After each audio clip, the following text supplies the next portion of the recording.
ኣብ መንገዲ ጽቡቕ እንዳተጓዓዙ ከለዉ ከባቢ ሰዓት 4 ይኸውን ናይ ቀትሪ ግዜ መጺኦም ዘይብልዎም ሰረቕቲ ሸፋቱ ብየማኖም ወገን ብርሑቕ መኻይን ተመራሪሐን ክመጻ ረኣይወን። ሰላም ሰላምታ ይረሳዕኹን እየ ናዚ ዩቱብ ቻናል ተኸታተልቲ ከመይ ኣለኹም ከመይ ቀኒኹም ኣሕዋተይን ሓተይን ኣብ ሂወትኩም ሰላምን ቅሳነትን እንዳተመነኹ ዝቕፅል ክፋል ሒዘልኩም መፂእ ኣለኹ። ኣብ ዝሓለፈ ክፋል ዳንኤል ተስፋ ናብ ምቑራፅ ገፁ ኣብ ዝበፅሐሉ ልዋም ኣጆኻ ኣብ ጎንኻ ኣለኹ ካብዚ ወፅየ ትወፀሉ መንገዲ ክፈጥር እየ ኢላ ተስፍኡ ከም ዘበርከተቱን ከፊላ ወዲኣ ስለ ዝነበረት እውን ንትራብሎስ ከም ዝተበገሰትን ርኢና ነርና። ዝቕፅል ክፋል ከዓ ንዚ ይመስል። ክቡራት ኣሕዋተይ ቅድሚ ናብ ኣማርጊን ንዛ ቻናል ሓድሽቲ ዝኾንኩም ላይክ ሰብስክራይብ እናገበርኩም ነዚ ቻናል ቤተሰብ ክትኮኑ ብትሕትና ይሓትት። ክቡራት ኣሕዋተይ በተለይ ሓድሽቲ ዝኾንኩም ሰብስክራይብ ገበሩ ምንቲ ኩሉ ግዜ እዛ ቻናል ሓድሽ ቪድዮ ዝለቐቁ ናኻትኩም ክመፀኩም እና ክቡራት ኣሕዋተይ ናብኡ ከብለኩም እየ። ክሳብ መጨረሻ ምስይ ሓፍትኩም ሰዓቡ። ኣብ መንገዲ ጽቡቕ እንዳተጓዓዙ ከለዉ ከባቢ ሰዓት 4 ይኸውን ናይ ቀትሪ ብዚ መጺኦም ዘይብልዎም ሰረቕቲ ሸፋቱ ብየማኖም ወገን ብርሑቕ መኻይን ተመራሪሐን ክመጻ ረኣይወን። ሒዞምዎ ዝነበሩ ኣውቲስታ ርኢ ምስ ኣበሎም ኣዝዩ ሰንቢዱ ናብኦም ምዃኖም ርእዎም እዩ። ኣዝዮም እውን ይሕንብቡ እዮም ነይሮም። ኣጽዋር ከም ዘለዎም እውን ፍሉጥ እዩ።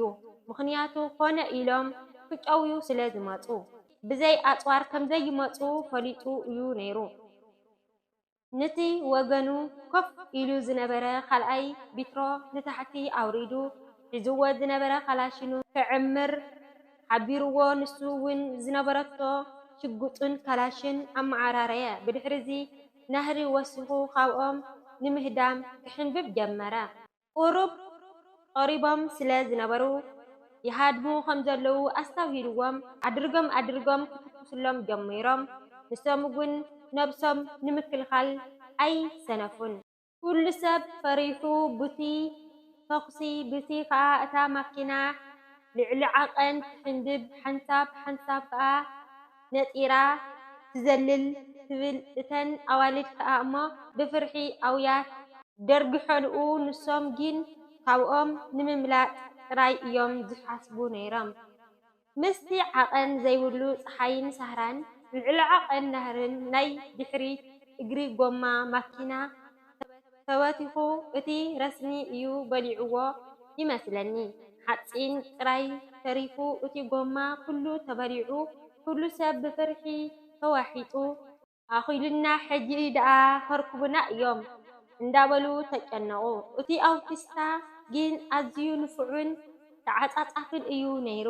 ክሳብ ቦታ ዝርከብ እንዳርአዮ ሱቕ ኢሉ መንገዱ ቀፂሉ መቸም ኣምላኽ ውፃእ እንተይሉካ ትወፅእ ኢኻ ንዕኦም ኣሽኪዑ ኣብ ሓደ ቦታ ደው ኣበላ ጎማ ክቕይር ያላህ ውረዱ ኢሉ ብታህዋኽ ንኩሎም ኣውረዶም። መቸም ሳህራ ማለት ትፈልጥዎ ኢኹም እቲ ሓፂን ናይ እግሪ ጎማ ውሽጢ ኣትዩ ተሸኺሉ ኩሎም ብቢ ኢዶም ናብ ምፍሓር ኣተዉ። ምስቲ ረስኒ እቲ ሓመድ ኣዝዩ እዩ ዘቃፅል። ምስኡ ከዓ ከይመፅዎም ይፈርሑ ነበሩ። ድሕሪ ክንደይ ፃዕርን ምፍራሕን ግን ቅያር ጎማ ካብ ላዕሊ ኣውሪዶም ከጋጣጥሙ ጀመረ። እቲ ካልኣይ ዋላ ሓንቲ ኣፍልጦ ዘለዎ ኣይመስለንን። ሱቕ ኢሉ ጥራይ እዩ ዝዕዘብ። ድሕሪ ምግጥጣሞም ከዓ ዝቕፅል መንገዶም ጀመሩ። ኩሎም ተጨዊና ሕጂ ደኣ ሒዞምና ኢሎም ተስፋ ቆሪፆም ዝነበሩ ካብኦም ምውፅኦም እሞ ከዓ ብዘይ ዝኾነ ጉድኣት ንፈጣሪኦም ኣመስጊኖም ዝተረፈ ጉዕዞኦም ብጸሎት ጀመርዎ። ኣምላኽ ይመስገን እቲ ዝኸፍአ ዝበሃል ቦታ ብሰላም ሓሊፎም ኣብ ካልኣይ መዓልቲ ናብ ካልኦት ሰባት ኣርኪቦም ንሶም ንድሕሪት ተመለሱ። ካብዚ ንድሓር ጉዕዞኦም ደሓን እዩ ነይሩ። ጥሜትን ጻምእን ማይን ገዲፍካ ብኸምዚ ከዓ ኣብ ሰሙን 2 መዓልትን ትራብሎስ ኣተዉ። ትራብሎስ ኣቲኹም ምስ በልዎም ኩሉ ሰብ ኣዝዩ እዩ ተሓጒሱ። ዳርጋ ኣውሮፓ ዝኣተዉ ኮይኑ ተሰሚዕዎም። ንኣምላኾም ካብ ምጭዋይትን ካልእ ሕማቕ ነገራትን ኣውፂኡ ብሰላም ኣብ ትራብለስ ምብፅሖም ደጋጊሞም ኣዝዮም ኣመስገኑ። ንናብ ዝፈልጥዎም ሰባት ደው ኢሎም ከም ዝቕበልዎም ገበሩ። ልዋም እውን ፈልጦ ሰብ ስለ ዘይነበራ ብዳኒኤል ዝሃባ ቴሌፎን ደው ኢላ ንሓንቲ መሓዛኣ ዳኒኤል ንኽትቅበላ ሓተታ።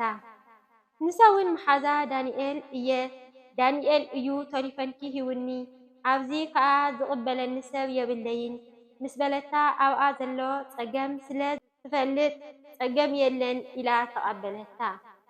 ብዛዕባ ዳኒኤል ተሻቒላ ስለ ዝነበረት ከይተረጋግአት ክትሓታ ጀመረት።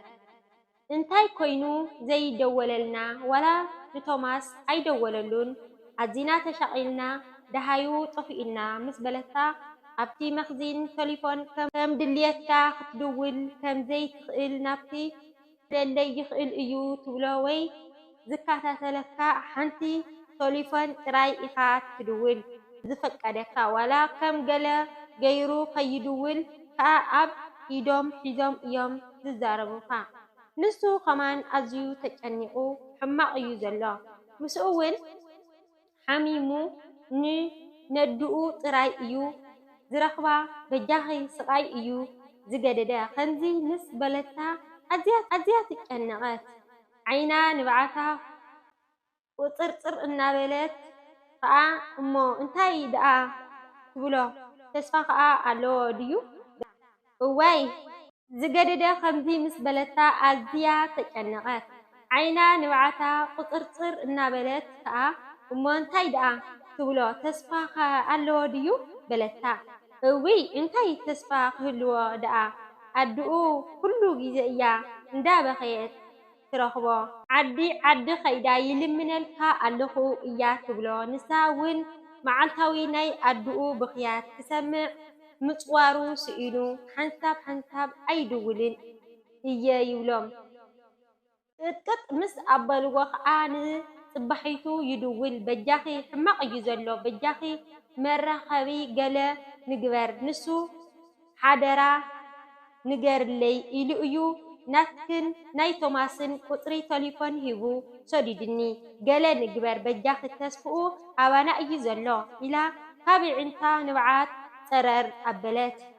ንዚ ዝረአየት መርከብ ንባዕላ ውሽጣ ዘብረቕርቕ ኢልዋ ብኡኡ ስለ ዝሓለፈት ናይ መኽዚን ነገር ትፈልጦ እያ። ኣዝዩ ሕማቕ ኣሎ ማለት እዩ። ክሳብ ክንድዚ ደኣ ብምባል ኢዳ ሰዲዳ ይቕፅል።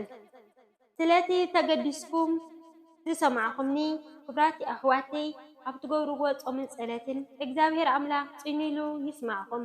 ብኻልእ ትሕዝቶ ክሳዕ ዝመጸኩም ከዓን ክብራቲ ኣሕዋተይ ድሓን ቃልሚዩ እና የቐንየለይ ቻናለይ ሳብስክራይብ፣ ላይክ፣ ኮመንት፣ ሸር ብምግባር ቤተሰብ ኩኑ።